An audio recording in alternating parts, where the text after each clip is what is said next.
सुंदर से जंगल में मीनू चिड़िया का परिवार रहता था, जिसमें मीनू चिड़िया का पति सोनू चिड़ा और उनकी छोटी सी बेटी सोनू चिड़िया और तो और उनकी सास भी रहती थी। अगले दिन की बात है। सोनू चिड़िया अपनी मम्मा से कहती है, मम्मा मम्मा, सब स्कूल जाते हैं पर मैं स्कूल नहीं जाती हूँ। मैं सब पक्षियों की तरह कब से स्कूल जाऊंगी? जाओगी सोनू चिड़िया, तुम भी स्कूल जाओगी और एक दिन पढ़ लिख कर तुम डॉक्टर बनोगी और फिर तुम सब गरीब पक्षियों का मुफ्त में इलाज करोगी। अरे बहू, ये तुम क्या सोनू चिड़िया को पढ़ने के फालतू मशवरे दे रही हो? हमारे परिवार में बेटियां स्कूल नहीं जाती हैं और ना ही पढ़ाई लिखाई करती हैं।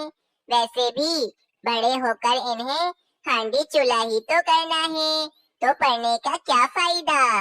अरे माँ जी, ये आप क्या कह रही हैं? ये सारी बातें पुराने जमाने में होती थी, अब ऐसा कुछ नहीं होता है। और पढ़ाई तो बेटा और बेटी दोनों के लिए बहुत जरूरी होती है। मैं अपनी सोनू चिड़िया को स्कूल जरूर भेजूंगी। मीनू चिड़िया की बात सुनकर सास को गुस्सा आ जाता है और वे कहती है, बहू, मैं भी देखती हूँ कि तुम अपनी सोनू चिड़िया को स्कूल कैसे भेजती हो। मैं अपने परिवार के रिवाज कभी नहीं छोड़ूंगी और वैसे भी सोनू चिड़िया पढ़ लिख कर क्या करेगी? अपनी सास की पुरानी बातें सुनकर मीनू चिड़िया बहुत ज्यादा परेशान हो जाती है और वे वहाँ से चली जाती है। अरे मीनू चिड़िया, तुम इतनी ज्यादा परेशान क्यों लग रही हो? क्या बात हुई है? अजी, हम दोनों का एक ही सपना है कि हम दोनों अपनी बेटी को पढ़ा लिखा के इसे कुछ बनाएंगे। परंतु माँ जी, सोनू चिड़िया के स्कूल जाने के खिलाफ है। इन्हें पक्षियों का स्कूल जाना, पढ़ना लिखना बिल्कुल भी अच्छा नहीं लगता है। ये तुम क्या कह रही हो? माँ जी तो पुराने जमाने की है। हम अपनी सोनू चिड़िया को पढ़ा लिखा कर एक अच्छे मुकाम पर पहुँचाएंगे।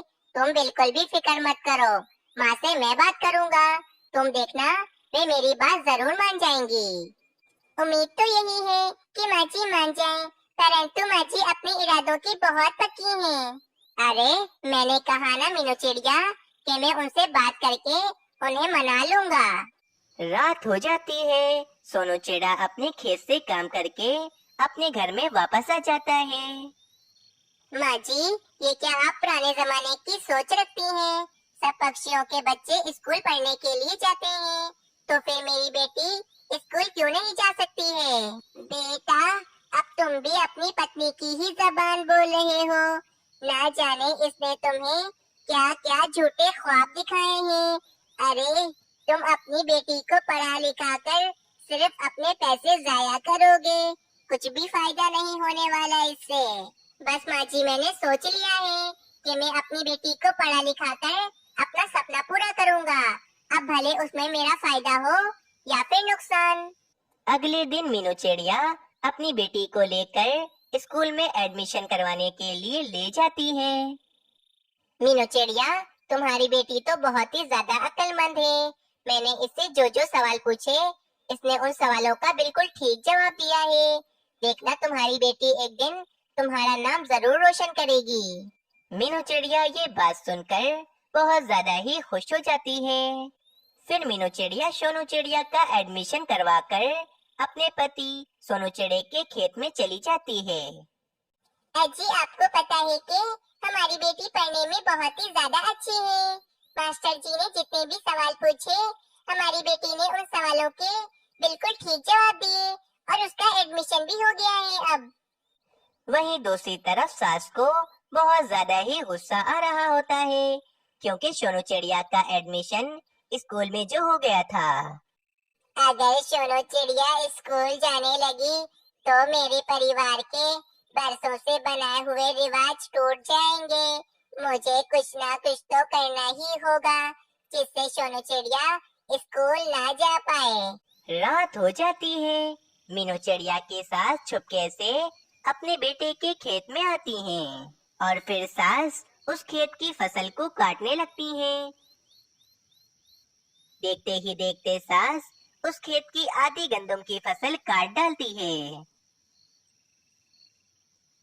चलो, इस आधी गंदम की फसल को मैं आग लगा देती हूँ ताकि ये जलकर राख हो जाए।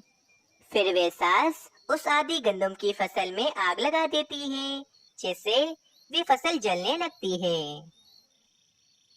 मैंने अपने बेटे की आधी गंदम की फसल जलाकर राख कर दी है। अब सिर्फ आधी गंदम की फसल ही बची है। अब मेरा बेटा इस आधी गंदम की फसल को बेचकर अपने घर का गुजारा चलाएगा और अब उसके पास सोनू चिड़िया की स्कूल की फीस भरने के पैसे नहीं होंगे। अब देखती हूँ मैं कि कैसे सोनू चिड़िया स्कूल में जाती है। अगली सुबह हो जाती है। मीनू चिड़िया और सोनू चिड़ा अपनी आधी गंदम की फसल को बर्बाद हुआ देख काफी ज्यादा उदास हो जाते हैं। न जाने हमारी गंदम की फसल को जमीन से किसने उखाड़ कर जला दिया है। अब हम अपनी बेटी सोनू चिड़िया की स्कूल की फीस कैसे भरेंगे? हमारा तो सब कुछ बर्बाद हो गया है। मीनू चिड़िया, अब इस गंदम से हम अपने घर का गुजारा चला सकते हैं। इससे हम अपनी बेटी की स्कूल की फीस नहीं भर सकते हैं। नहीं, हमें कुछ न कुछ तो करना ही पड़ेगा। मैं अपनी बेटी को स्कूल नहीं छुड़वा सकती हूँ। मीनू चिड़िया, हम एक काम करते हैं। हम उल्लू सेठ के पास जाते हैं और उनसे कुछ पैसे उधार ले लेते हैं और फिर हम आराम से अपनी बेटी की फीस भर पाएंगे। हाँ, ये एकदम ठीक रहेगा।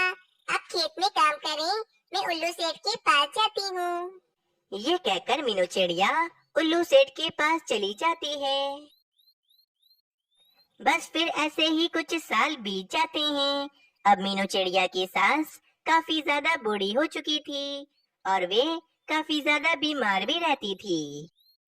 माँ जी, आपको तो एक बहुत ही बड़ी जानलेवा बीमारी हो गई है और इसका इलाज करवाने के लिए हमारे जंगल में कोई डॉक्टर भी नहीं है।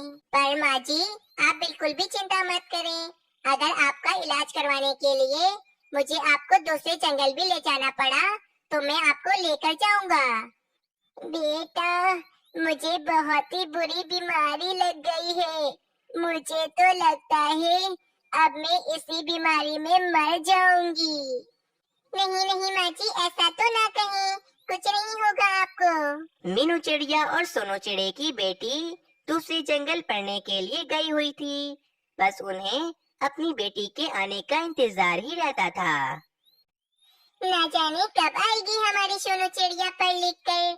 कितने साल गुजर गए हैं, उसे हमने नहीं देखा है। अरे मम्मा, आपने याद किया और मैं आ गई। मीनू चिड़िया और सोनू चिड़ा अपनी बेटी सोनू चिड़िया को डॉक्टर बना हुआ देख बहुत ज्यादा ही खुश हो जाते हैं और कहते हैं, अरे देखो देखो मीनू चिड़िया, माँ जी आंखें नहीं खोल रही है, इन्हें क्या हो गया है? फिर सोनू चिड़िया अपनी दादी को देखने लगती है और फिर कहती है, बाबा, दादी को फौरन हॉस्पिटल ले जाना पड़ेगा। इनकी बीमारी आहिस्ता आहिस्ता बढ़ती ही जा रही है। अगर इनका आज इलाज ना हुआ तो इनकी जान भी जा सकती है। पर बेटा, हमारे जंगल में ऐसा कोई भी डॉक्टर नहीं है जिसको माँ जी का इलाज करना आता हो। आप बिल्कुल भी फिक्र मत करें, मैं दादी का इलाज करके इन्हें बिल्कुल ठीक कर दूंगी। बस इन्हें फौरन हॉस्पिटल ले जाना होगा हमें। कुछ देर के बाद सोनू चिड़िया अपनी दादी का ऑपरेशन कर देती है और उन्हें होश भी आ जाता है। दादी, मैंने आपका ऑपरेशन कर दिया है। बस अब आप कुछ ही दिनों में बिल्कुल ठीक हो जाएंगी। सोनू चिड़िया, मुझे माफ कर दो। मैंने हमेशा तुम्हें पढ़ने लिखने से रोका। मैं गलत थी। मैं समझती थी कि तुम्हें पढ़ने लिखने का कोई भी फायदा नहीं होगा, परंतु मैं आज देख रही हूँ कि तुम पढ़ लिख कर कितनी बड़ी डॉक्टर बन गई हो। दादी जी देखना, अब मैं जंगल के सभी गरीब पक्षियों का मुफ्त में इलाज करूंगी। इस तरह मीनू चिड़िया की सास को अपनी गलती का एहसास हो जाता है और वे सोनू चिड़िया से माफी भी मांग लेती हैं। अगर आप सबको ये कहानी अच्छी लगी तो चैनल को जरूर सब्सक्राइब करें और कमेंट सेक्शन में अपनी राय जरूर दें। दूर किसी जंगल में दो बहनें रहा करती थीं, कोमल चिड़िया और मीनू चिड़िया। मीनू चिड़िया दिल की बहुत ही ज्यादा अच्छी थी, परंतु इसकी बहन कोमल चिड़िया बहुत ही ज्यादा मतलबी थी। ये दोनों बहनें बहुत ही ज्यादा गरीब थीं। इस कारण बस कोमल चिड़िया को हमेशा अमीर होने की जिद लगी रहती थी। इसीलिए इसने यही सोचा था कि कोमल चिड़िया किसी अमीर चिड़े से शादी करके बहुत ही ज्यादा अमीर बन जाएगी। मीनू चिड़िया कोमल चिड़िया से बड़ी थी, इसीलिए मीनू चिड़िया के लिए एक दिन रिश्ते वाले आने वाले होते हैं। आज तो मीनू चिड़िया के लिए रिश्ते वाले आ रहे हैं। और मैंने सुना है कि वे चिड़ा बहुत अमीर है। अगर इस अमीर चिड़े से मीनू चिड़िया की शादी हो गई और बाद में मुझे कोई अमीर चिड़ा ना मिला तो मैं तो बहुत ज्यादा गरीब ही रह जाऊंगी। क्यों ना इस चिड़े से मैं ही शादी कर लूं। कुछ देर के बाद एक कबूतर एक अमीर से चिड़े को लेकर मीनू चिड़िया के घोंसले में आता है। उस समय मीनू चिड़िया अपने घोंसले में नहीं होती है। कोमल चिड़िया, मीनू चिड़िया कहाँ है? मैं इस चिड़े को ले आया हूँ। ये चिड़ा बहुत ही ज्यादा अमीर है और ये चिड़ा मीनू चिड़िया से शादी करना चाहता है। रुको कबूतर, अरे चिड़े जी, मेरी बात सुने। तुम तो बहुत ही ज्यादा सुंदर हो। मैं चाहती हूँ कि तुम मीनू चिड़िया की जगह मुझसे शादी कर लो। वैसे भी चिड़े जी, मैं तो आपको बहुत ही पहले से पसंद करती हूँ। सोनू चिड़ा ये बात सुनकर बहुत ही ज्यादा हैरान हो जाता है, क्योंकि वे चिड़ा तो कोमल चिड़िया से कभी मिला भी नहीं था। पर चिड़िया जी, मैं तो आपसे कभी मिला भी नहीं हूँ, तो फिर आप मुझे पसंद कैसे करती हैं? आपने मुझे नहीं देखा तो क्या हुआ, लेकिन मैंने तो आपको बहुत बार देखा है, इसीलिए मैं आपको पसंद करती हूँ। ये सब बातें चल रही होती हैं कि वहाँ पर मीनू चिड़िया भी आ जाती है। अरे सोनू चिड़े, मान जाओ ना मेरी बहन की बात। तुम मेरी बहन से शादी कर लो। मेरी बहन दिल की बहुत अच्छी है, वे तुम्हारे साथ हमेशा खुश रहेगी। मीनू चिड़िया बहुत ही ज्यादा अच्छी होती है, इसीलिए वे फौरन अपनी बहन की शादी सोनू चिड़े से करवाने पर राजी हो जाती है। बस फिर अब कुछ ही दिनों में कोमल चिड़िया और सोनू चिड़े की धूमधाम से शादी हो जाती है। अब तो शादी के बाद कोमल चिड़िया बहुत ही ज्यादा अमीर हो जाती है। शुक्र है मेरी शादी सोनू चिड़े से हो गई है और मेरा अमीर होने का सपना भी सोनू चिड़े ने पूरा कर दिया है। वैसे भी अब तो मीनू चिड़िया की शादी किसी गरीब चिड़े से होगी, क्योंकि अमीर चिड़ा तो जंगल में कोई भी नहीं है। सबसे ज्यादा अमीर चिड़ा तो ये सोनू चिड़ा है, जिससे मेरी शादी हुई है। दूसरी तरफ मीनू चिड़िया भी अपनी बहन को खुश देखकर बहुत ही ज्यादा खुश हो रही होती है। कोमल चिड़िया कितनी खुश है, क्योंकि उसकी शादी सोनू चिड़े से जो हुई है। सोनू चिड़ा कितना अमीर है और कोमल चिड़िया का अमीर होने का सपना भी सोनू चिड़े ने पूरा कर दिया है। अगले दिन मीनू चिड़िया कोमल चिड़िया के बड़े से घर में आती है। कोमल चिड़िया मीनू चिड़िया को देखकर बहुत ही ज्यादा इतराने लगती है। अरे मीनू चिड़िया, आओ आओ, देखो मेरा कितना बड़ा घर है और ये घर कितना सुंदर है।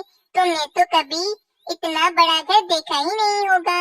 आखिर तुम इतनी ज्यादा गरीब जो हो। चलो, आज तुमने मेरी बदौलत इतना बड़ा घर भी देख लिया। देखो देखो, मेरा घर कितना सुंदर है। कोमल चिड़िया, ये तुम मुझसे कैसे बातें कर रही हो? तुम अमीर हो गई, इसका मतलब ये तो नहीं ना कि तुम मेरा अपमान करो। बस बस मीनू चिड़िया, मैं तुम्हें एक बात बताती हूँ। हम दोनों सगी बहनें नहीं हैं, बल्कि तुम तो मेरी सौतेली बहन हो, क्योंकि मेरी मम्मा तुम्हें एक पेड़ के नीचे से उठा कर लाई थी। बस बहुत हो गया, आज से हमारा कोई भी रिश्ता नहीं। मैंने सोच लिया है कि मैं सिर्फ अमीर पक्षियों से ही दोस्ती करूंगी। तुम यहाँ से चली जाओ, क्योंकि इतनी गरीब चिड़िया से मुझे तो अब बात भी नहीं करनी है।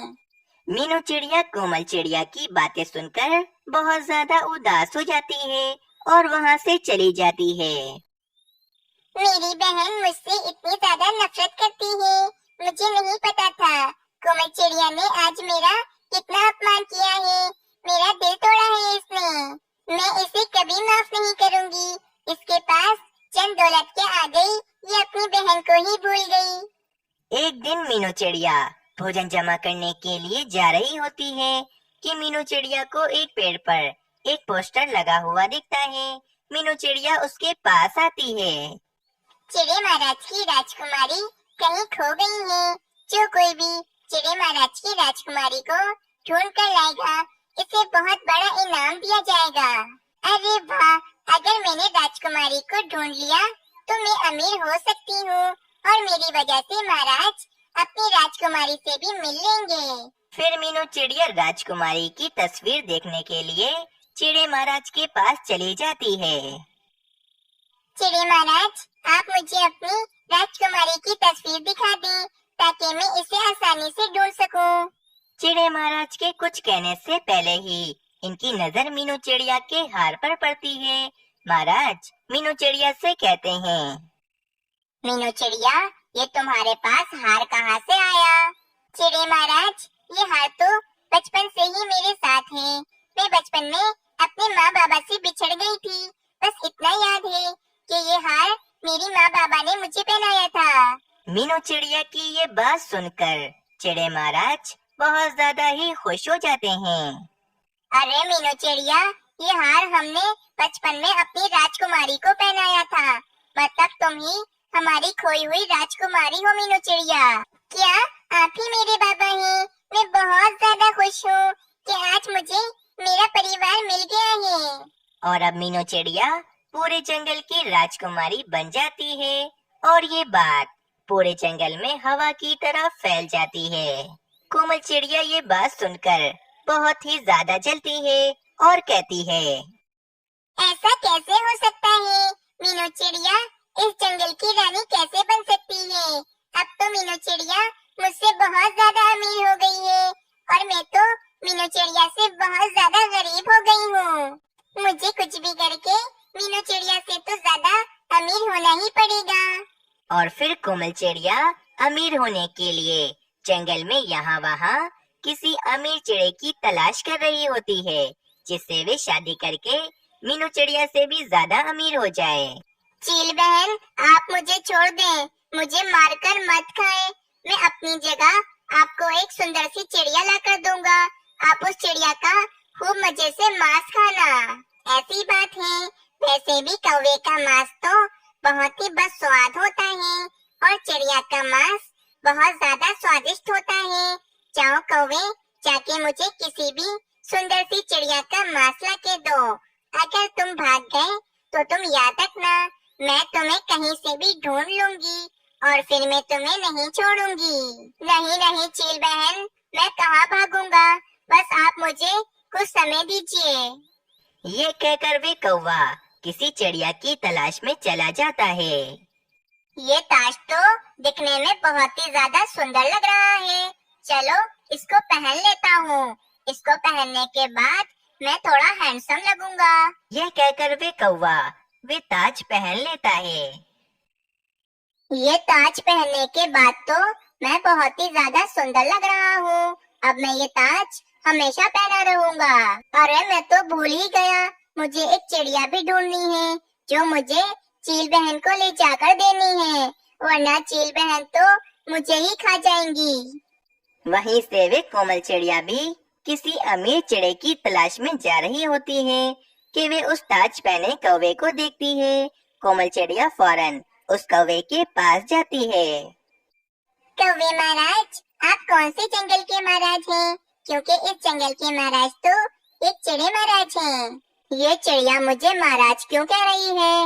ओ हाँ, मैंने अपने सर पर महाराजों वाला ताज जो पहना है, तभी ये चिड़िया मुझे महाराज कह रही है। क्यों ना मैं इस चिड़िया को बेवकूफ बनाकर चील बहन के पास ले जाऊं।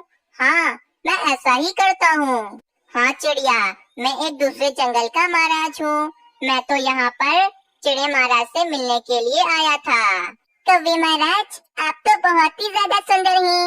मैं चाहती हूँ कि आप मुझसे शादी कर लें। शादी? और वो भी तुमसे? तुम तो एक चिड़िया हो, मैं तुमसे शादी कैसे कर सकता हूँ? ये मौका बहुत अच्छा है। मैं इस चिड़िया से शादी का बहाना करके इसे चील बहन के पास ले जाता हूँ। क्यों नहीं हो सकती हमारी शादी? हमारी शादी जरूर होगी। चिड़िया, मैं तुमसे शादी करने के लिए तैयार हूँ। तो फिर ठीक है कौवे महाराज, हम आज ही जाकर शादी कर लेते हैं। तो फिर ठीक है चिड़िया, तुम पहले मेरे साथ मेरे माँ बाबा के पास चलो। मेरे माँ बाबा ने अगर हाँ कर दी तो मैं तुमसे शादी करने के लिए तैयार हो जाऊंगा। ये कहकर वे कौवा कोमल चिड़िया को बेवकूफ बनाकर चील के पास ले जाता है। चील बहन, मैं इस चिड़िया को आपके पास ले आया हूँ। अब आप इस चिड़िया को मारकर आराम से खाइए। मैं चलता हूँ। कौवे महाराज, आप मुझे ऐसे छोड़कर क्यों जा रहे हैं? आप तो मुझसे शादी करने वाले थे ना। मैं कोई महाराज वगैरह नहीं हूँ। ये ताज तो मैंने इसलिए पहना है ताकि मैं हैंडसम दिख सकूं। चलो भाई, अब मैं चलता हूँ। ये कहकर वे कौवा वहाँ से चला जाता है और वे चील उसी समय कोमल चिड़िया को मारकर खाने लगती है। इस कहानी से हमें ये सीख मिलती है कि हमें कभी भी जलन हसद नहीं करनी चाहिए, क्योंकि ये एक दिन हमें बहुत ही बड़ा नुकसान देती है।